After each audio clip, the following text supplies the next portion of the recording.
Cela concernera les grandes surfaces avec des points de collecte aussi bien pour votre frigo que pour votre petit baladeur. Des dépôts ouverts à tous, clients ou non.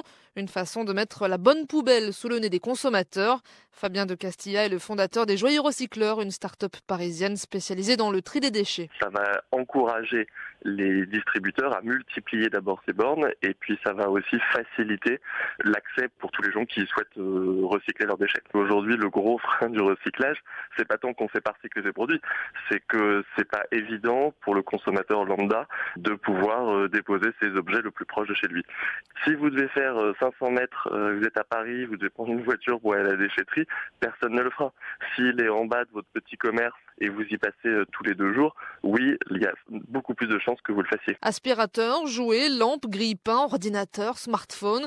Chaque Français produit plus de 20 kilos de déchets électroniques par an. 80% pourraient être recyclés, mais le tiers seulement l'est. Recycler ou réutiliser, réemployer, comme on dit dans le jargon. Farida Wali a ainsi créé sa société de Zéry, près de Rennes, après avoir travaillé dans le recyclage simple. Son dernier contrat, les 300 ordinateurs d'un hôpital rennais, collectés, réparés et remis sur le marché de l'occasion.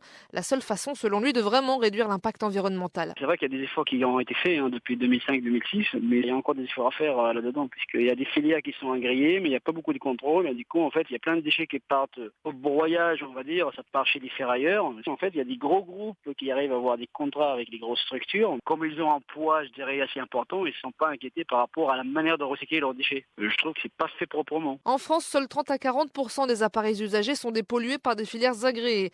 15 à 20% passent par des filières non agréées et le reste part soit dans nos incinérateurs, soit à l'exportation.